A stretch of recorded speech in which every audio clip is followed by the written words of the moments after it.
Welcome, dear viewers, to a new episode of The Prominent One, where we host with us here in the program more about great women and their great achievements, and of course, knowing more about their journey. But before we begin, let me welcome my lovely co-host, Amal. Hello, Thank Amal. you, Hiba. Hello to you, and hello to the viewers who join us in The Prominent Ones. And yes, it is really a great show that we have with us. We host with us today the prominent ones, the elite ones, that they share their story, their journey to inspire us, especially that some of them are pioneers in their specialty, Hiba. Yes, indeed. And therefore, dear viewers, stay tuned with us to know more about today's guest.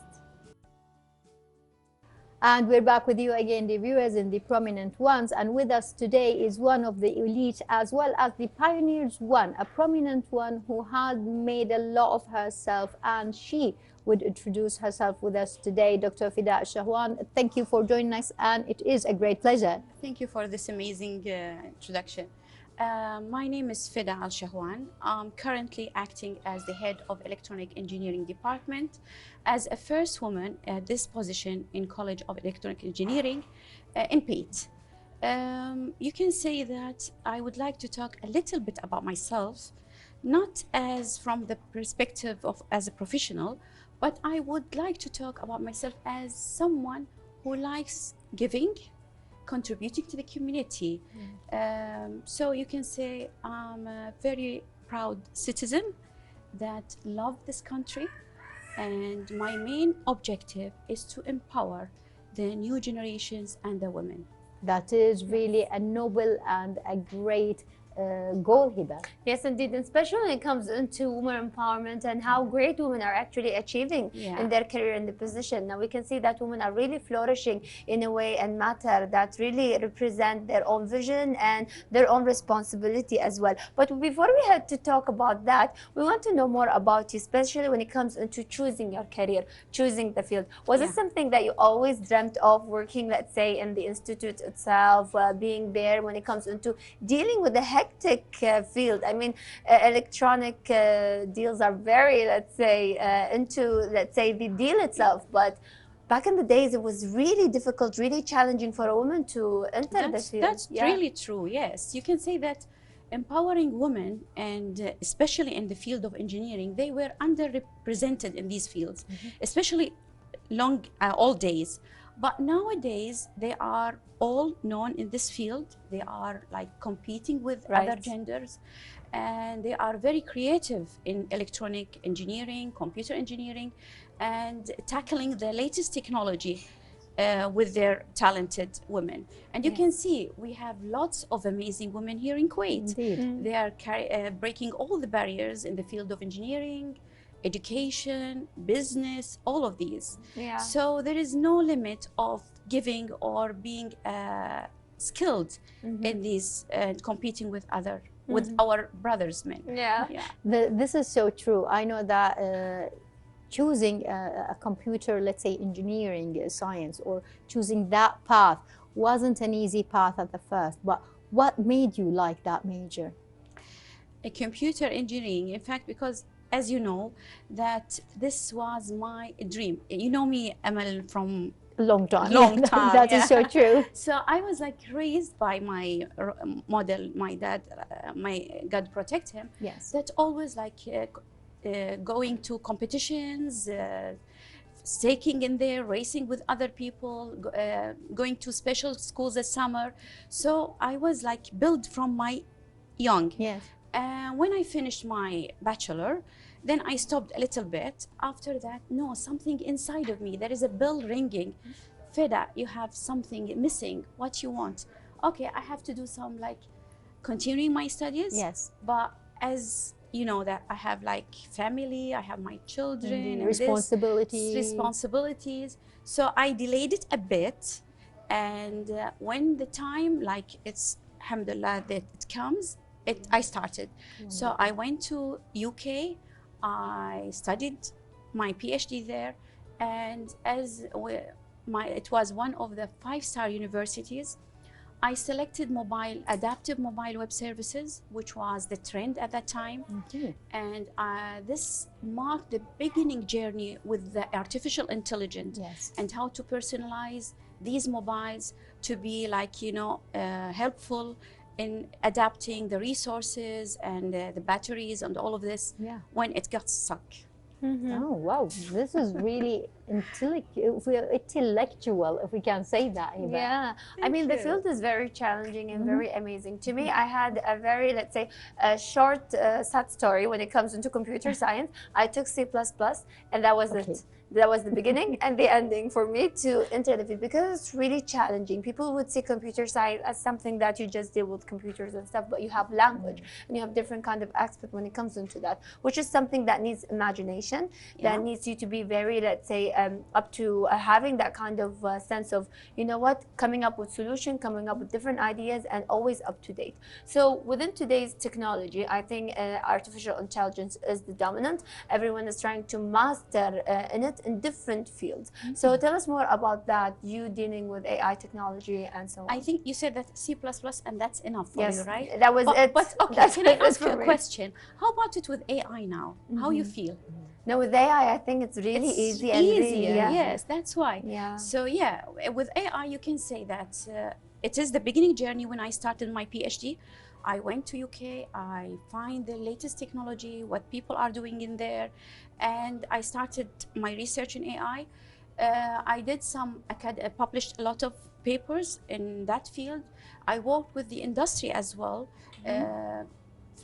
From me, because I am head of the department, so I contacted the labor markets. We invite speakers to my place, and we collaborate and about the latest technology in AI. Also, I participated in a lot of conferences, organized some of them, and chaired some of these congresses. You can say from the students, as I said, I like to empower the young generation. They are the, we can say, the future innovators. Yes. And if we equip them with the tools and the skills, especially with AI and the digital transformation, because after Corona, we realized the value of digital information, and we realized the value of the latest technology. So if we equip them with these tools, they will lead the future of Kuwait. They will be amazing. And I can see really models of my students. I touch it with their projects. When we go to, they design a project, a graduate project, and some of them, they are very innovative. Nice. Always I empower them, or I support them, and I encourage them to go and compete in local-wise or GCC-based competitions. Yes. And they really like the idea. They went there. And one of the teams, which I'm very proud to tell about her now, they won the 3rd place among the countries, the Gulf countries. Their project was about a bag, traveling bag, and this was powered with AI, and it is adaptive to the different airlines regulations. Okay. Also, it have very perfect safety, against another showcased project was a smart fridge. Okay. I have lots of things, so this is really if interesting. I forget something, just forgive me. It's okay. A smart fridge.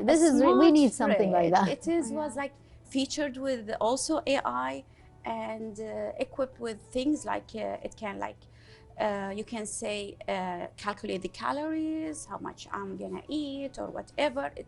Scanning by the barcode. Well, for sure we need that. When you get the item from that, it will know how much calories you are using. Okay. And scanning the expiry date as well. And it has a very good feedback, features as well. So these teams that you have really supervised upon, it wasn't easy to gather them. And at the beginning, I want to get back a little bit to your journey through that. Being a head of a department, it wasn't easy. But I want to know the journey during the COVID, because that was the difficult time that most of Kuwait has faced, as the technology department. Yes, when we transformed everything to digital. Indeed. And how gonna we teach the students? And it is for us and for the students as well new tools. Indeed. They didn't know anything about Teams or The platforms. Zoom or what other platforms that they are using for teaching. So they struggled in the beginning, but at the same time, we are always eager to learn things. This is built. It is built in our body. Yes. So yeah, it was like interesting to know these, interesting to read about them, especially when we're like too much. We have a lot of time, so maybe we can say most of my published papers and work was during were during this the COVID times. Yeah, the COVID. So it was a challenge that you have met with bright smile, and then you conquered that challenge and moved on to a new territory. That is, that is interesting, Eva, because sometimes whenever we face a difficulty, well, some of the people would sit there and not move around, would say, I cannot complete, it's so difficult, I can't do anything about it. Yes, and always having the fear of the unknown, which is what we actually faced during that time. And I believe that everyone was really responsible about trying to find a solution and trying to always adapt when it comes into such case and matter as well. And I believe this is when it comes into the awareness of technology and how important even the field itself, as talking more about computer science and also about engineering as well. So when it comes into that, we let's say talk more about the participation that you participated in when it comes into organizing the international conference that was on digital transformation as well, and artificial intelligence. Yes, in fact, I organized, you can say I organized more than 20 conferences and congresses among my work journey, and led few of them. One of them, the first, like it is well-known, it was the second IEEE Congress for students and graduates. This was in Kuwait, I think in 2019, if I don't, it's in 2019. This was to motivate the young generation to lead the economy of the Gulf. So it was TED. And it has like other conferences, workshops, panel discussions, like speakers and competitions. And the thing about this competition, it was, we wanted to instill the heritage of the Gulf in their souls, in the young generation souls. So there was a competition about robotics. The theme of the competition was the land, the marks of the Gulf. So it consists of 6 missions. Each team, they have to like achieve one mission. And this mission, like take the inspiration of one of the remarkable heritage in that country. For example, Kuwait, the Kuwait Towers, and the Saudi Arabia, like Kaaba, whatever. And it was really interesting.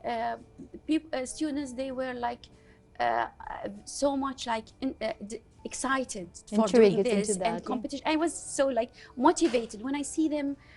These things really motivates me towards continuing, you know, pushing the barriers to what can be like, what can I do? Yeah, because you touched something within them.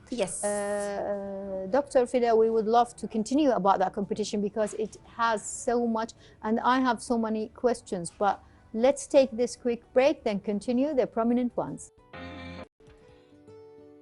And we are back, dear viewers, with our guest, Dr. Feda Al-Shahwan, talking more about the field. And we were talking before the break about the participation that you manage when it comes into organizing such conferences. So maybe I'd like to continue on that topic as well.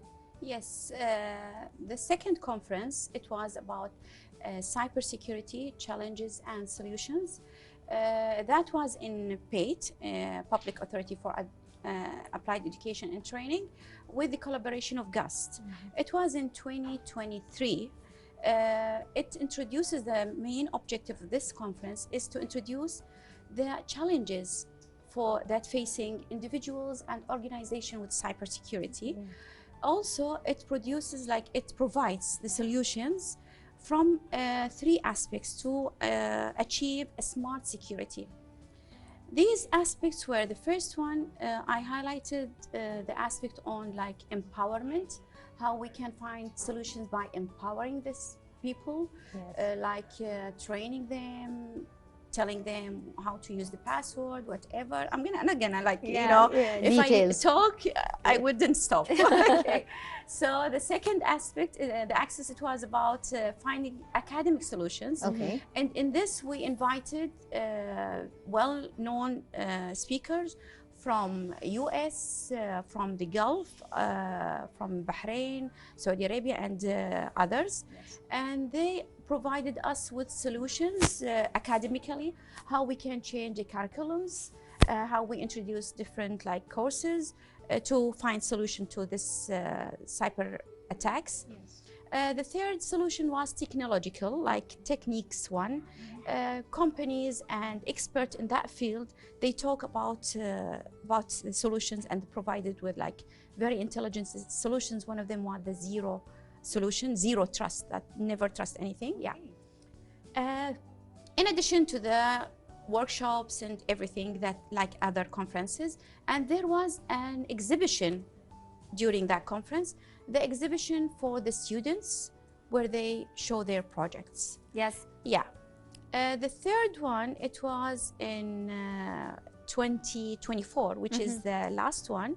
It was about the artificial intelligence and digital transformation, where we emphasize on how we use AI in training and teaching. Yeah. Yes.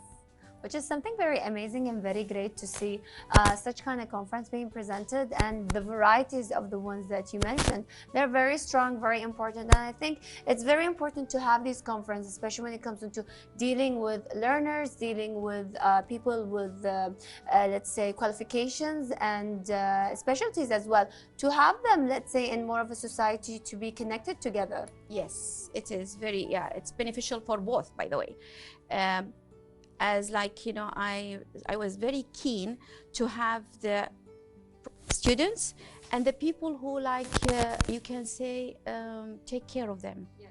Like big organizations or non-profit organization.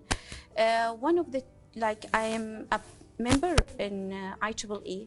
This is a non-profit organization for engineering, electrical and engineering. And through this, yeah, I participated and helped in organizing some activities in that organization. That was really amazing, Dr. Feda. And I would like really to go to a place that, let's say, it's a pioneer one. You were the first female as a head department in that field. Tell us about how you managed to gain that prospect or position, and what did it feel to you? It was like, I'm very honored to have that privilege, but you can say at the same time it's a responsibility. Yes. Because being a head of department for the first time, it's like, you know, it's not representing myself only. Okay. Because it's representing the new generation. So I'm trying to pave for the new women in that field. Yes. Since I'm there, I try to show that success and being a leadership, it's not defined by the gender. Always my aim was to create an environment and achieve that goal, regardless of the gender. Yes. So it's this environment that can be accessible to everyone, and everyone can contribute to this.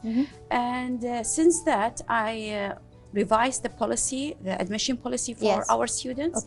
And I opened the admission for female to enroll in the biomedical, which was only for male at that time.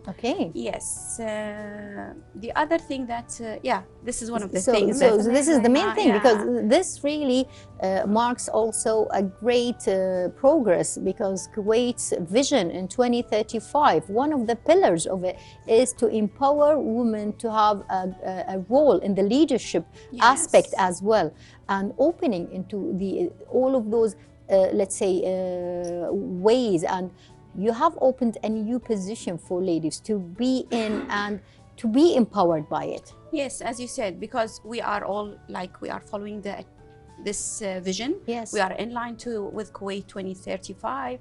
That's giving opportunities for women to be like leadership and to enroll in every aspects and to obtain the sustainable development of the country and the growth in economic diversification. So as you said, like this is one of the things. The other one was as I am computer and keen in electronic and AI, so everything try to transfer everything and the paperwork into electronically. Yes. Even the committees in the department, I created teams for each committee. Nice. To achieve seamless collaboration between them. And in order to have their information as a record, everybody can take from it, and the new committees will build on the previous one.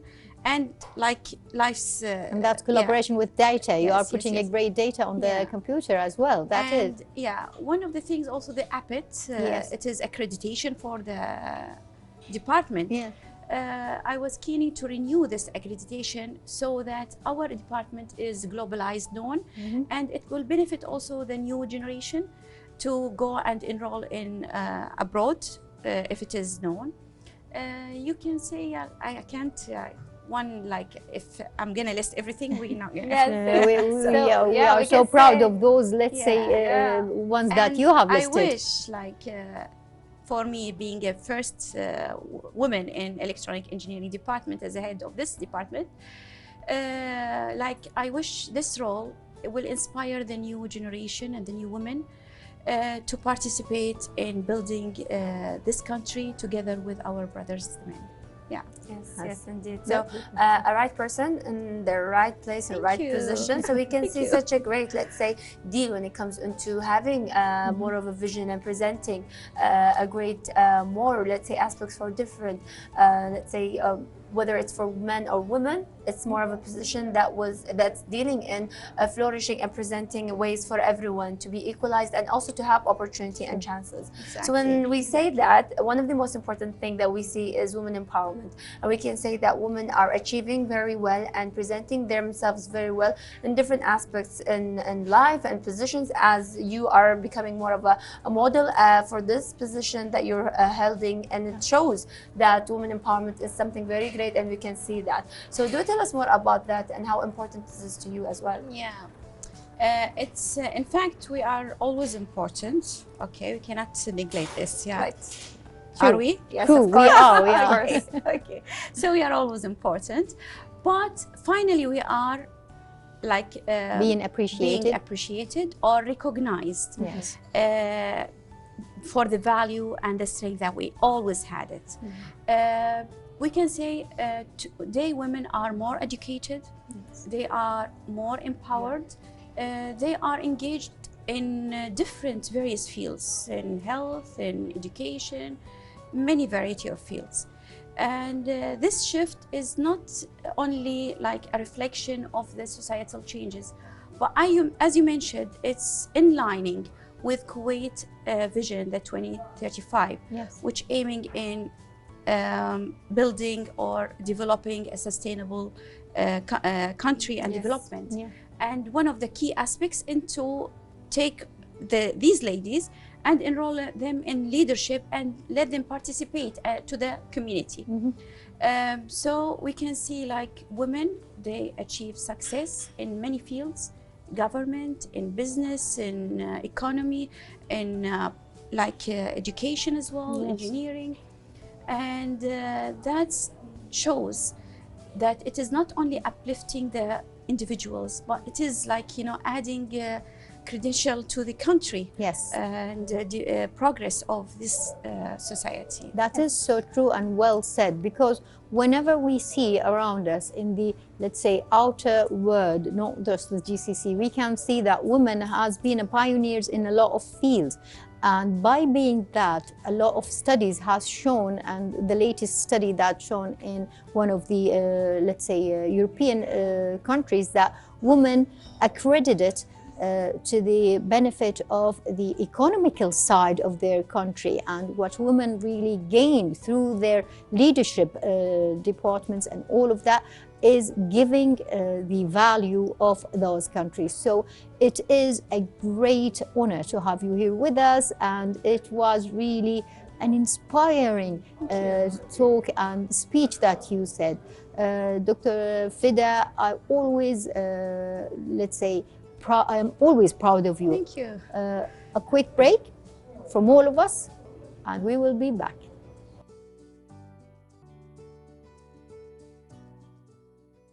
And we are back, dear viewers, with our guest, Dr. Feda Al-Shahwan. It was really a pleasure having you here, more of an inspired woman that represent a very great position, a very great ambition, and I'm very sure everyone was really excited to hear your journey and will keep you more of a role model when it comes into finding their path and career. Thank you. To everyone watching me today, especially the young women and the girls, it's important to emphasize to believe in yourself, follow your passions, and don't be afraid to achieve your goals. Embrace the growth of economy and embrace your strive the success in your journey. I think Barack Obama said, when women succeed, nations are more safe, more secure, and more prosperous. And that's why we need them to be successful. At the same time, I would like to thank you, all of you, and Kuwait TV. Sincere gratitude to Kuwait TV Program 2 for giving me this opportunity to express my thoughts and share my experience with you. And my heartfelt wishes to this country to continue the progress and developing our beloved Kuwait under the wise leadership of His Highness the Emir and the Crown Prince. Thank you very much, and together we can build a brighter, innovative Kuwait. Yes. Well said, Dr. Feda, and with that, dear viewers, we cannot say more. She said it all to us, the prominent one from today. We wish that you have enjoyed today's episode. Tune in to another one soon enough.